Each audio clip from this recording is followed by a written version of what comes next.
আসসালামু আলাইকুম। আশা করছি সবাই অনেক ভালো আছেন। আলহামদুলিল্লাহ আমরা অনেক ভালো আছি। তো প্রতিদিন সকালবেলা হয়তো নাস্তা খাই। আজকে আমার ভালো লাগছিল না, ওই তেল তুল খেতে খেতে অনেক অবস্থা খারাপ। তারপরে এদিক দিয়ে আমি গ্যাস্ট্রিক কী জিনিস বুঝতামই না। তারপরে কয়দিন ধরে দেখছি অনেক পরিমাণ গলা চলে। এই জন্য আজকে আমার বাবুর বাবা বলল যে প্রতিদিন সকালবেলা উঠে আগে পানি খাবা, তারপরে তুমি এই রুটি, তারপরে হচ্ছে গিয়ে ভাজা পোড়া জিনিস একটু কম কম খাও, ভাত খাও, তাহলে দেখবা ভালো লাগবে। তার জন্য আমি সত্যি সত্যি ভাত খেলাম সকালবেলা। এদিক দিয়ে আমার মেয়ে আবার একটু বাইরে যাবে, এই জন্য মেয়েকে রেডি করিয়ে দিলাম। তো আপনারা যেটা দেখে এসেছিলেন থাম্বনেলে, আমি আসলেও আমি যদি আল্লাহ আমাকে সফল বানায় ইউটিউবে, হয়তো প্রথম প্রথম ভিডিওগুলো কোয়ালিটি সুন্দর হবে না। ইনশাআল্লাহ সামনে আমি গ্রামে চলে যাব। গ্রামে যখন যাব, গ্রামের যে পরিবেশ, গ্রামের যে সমস্ত জিনিস আপনাদের সাথে শেয়ার করব, অবশ্যই আপনাদের ভালো লাগবে আশা করি। তো আমার জন্য দোয়া করবেন, আমার সন্তানদের জন্য সবাই দোয়া করবেন। তারপর আস্তে আস্তে আমি হচ্ছে বাদবাকি কাজগুলো করে ফেলবো ইনশাল্লাহ। এই যে আমার ছেলে, সবাই মাশাল্লাহ বলবেন। আমার ছেলের জন্য সবাই দোয়া করবেন, আমার মেয়ের জন্য সবাই দোয়া করবেন। তারপর এদিক দিয়ে আমার মেয়ে আবার কয়েক আমার ভাইয়াকে দাও, এই জন্য আবার আমি ওর দিকে তাকাইছিলাম। এদিক দিয়ে বললাম যে তুমিও আসো, এই জন্য আসছে। তো সবারই হয়তো যে কোনো জিনিসের আগে একটা ইচ্ছা থাকে। আমারও তেমন একটা ইচ্ছা যে আমি ইউটিউবে আসব, আর হচ্ছে যদি আমি সফল হই। এখানে তো অনেক ধৈর্যের প্রয়োজন, আল্লাহ যেন আমাকে ধৈর্য দান করে। আর আপনারা যদি সবাই পাশে থাকেন, অবশ্যই আমি সফল হব ইনশাল্লাহ। তো তখন আমি যদি ফার্স্ট টাকা ইনকাম করতে পারি, তখন আমি সেই টাকাগুলো দিয়ে কী করব। তো আমার বাবুর আব্বু আমাকে এই জিনিসটা বলে যে তুমি যে এগুলো করতেছো পাগলামি, তুমি তুমি যদি না পারো তখন কী করবা, আর যদি টাকা ইনকাম করো তখন তুমি কী করবা। তখন আমি তাকে বলছিলাম যে আচ্ছা, যদি আমি টাকা ইনকাম করতে পারি, তাহলে ফার্স্ট ইনকামের টাকা আমি অবশ্যই কিছু শিশুদেরকে খাওয়াবো, বা মাদ্রাসার হোক, বা আমাদের এখানে যেহেতু মাদ্রাসা আছে কাছে, তো আবার কতগুলো এতিম বাচ্চা আছে আশপাশে, তাদেরকে কিছু করার চেষ্টা করব। তারপরে না হয় দেখা যাবে যে ফ্যামিলির জন্য কিছু করতে পারি নাকি। তো আগে যেমন অনেকে বলে না যে আগে কিছু হইলো না, আগে কি সমস্ত কত কিছু মনে করতেছে, কিন্তু সবারই তো একটা ইচ্ছা থাকে কিছু করার। তো তেমনি আমারও একটা ইচ্ছা যে আমি যদি কিছু করতে পারি, তাহলে আমি এই কাজগুলো করব ইনশাল্লাহ। তো সবাই দোয়া করবেন আমাদের জন্য, যাতে আমি সত্যি সত্যি সফল হইতে পারি। আমার মেয়ের জন্য, আমি আমার সন্তানদের জন্য যেন কিছু করতে পারি। তারপরে হচ্ছে গিয়ে আমার স্বামী আমার সাথে এগুলাই বলতে থাকে যে তুমি এগুলা কি করতেছো, আর তুমি এগুলো দিয়ে কী করতে চাও।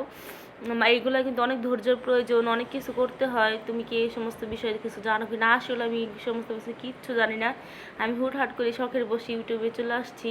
কেন জানি মনে হচ্ছিল, আমি একটা আপুর ভিডিও অনেক ফলো করতাম, ওই আপুর ভিডিওগুলো দেখাতেই আমার এরকম মনে হচ্ছিল যে আমিও তো মানে যেহেতু আমাদের ফ্যামিলিতে সবাই পর্দা করে, সবাই করে, আমি তো হুটহাট করে ক্যামেরার সামনে আসতে পারবো না।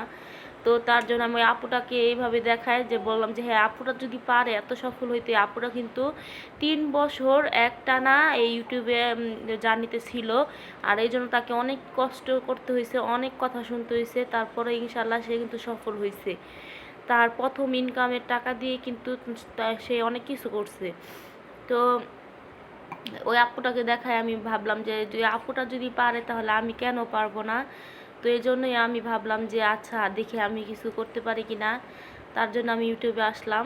তো সবাই আমার জন্য দোয়া করবেন, আমি যাতে সুস্থভাবে করতে পারি, সব কিছু করতে পারি। তো একটা ইউটিউবের ক্ষেত্রে আমি দেখছি যে যদি তাকে লাইক, তারপর কমেন্ট, সাবস্ক্রাইব করা হয় একটা ভিডিওতে, সে কিন্তু অনেক আগ্রহ পায়। আর আগ্রহর কারণে কিন্তু সে কাজগুলো করতে মানে ইচ্ছুক হয়। কিন্তু আপনারা তো সবাই হয়তো ভিডিওটা দেখেন, পুরোপুরি দেখেন না, করেন না। একটা ভিডিওর ক্ষেত্রে কিন্তু অনেক পরিমাণ কষ্ট করতে হয়, এডিট করা, এটা করা, ওটা করা। হয়তো আমরা সেই কাজগুলো একটু কমই করি, কিন্তু যারা ইউটিউবিং করে এখন বুঝতে পারি তাদের কিন্তু প্রচুর পরিমাণ কষ্ট হয়। তো সবাই প্লিজ দয়া করে, আপনার হাতেই তো সব কিছু না। আপনি যদি একটা সাবস্ক্রাইব করে দেন, হয়তো এটা তার চেয়ে খুশি মানে আর কেউ হয় না। ভিডিওর প্রতি আগ্রহটা অনেক পরিমাণ বাড়ে। আর সবাইকে অবশ্যই বলবো যে সবাই সবার জন্য দোয়া করবেন, আর অবশ্যই একটু সাবস্ক্রাইব করে দিবেন, লাইক করে দিবেন। হয় কি এতে সবাই অনেক পরিমাণ খুশি হয়ে যায়, আর সবার অনেক পরিমাণ ভালো লাগে, আর কিচ্ছু না। তারপরে হচ্ছে গিয়ে সবাইকে আমি একটুকুই বলবো যে আপনারা হয়তো অনেকেই হাসবেন, কিন্তু সত্যি কথা আমার অনেক ইচ্ছা যে আমি যদি কিছু করতেই পারি তাহলে আমি ইনকামের টাকাগুলো এই সমস্ত কাজে লাগাবো।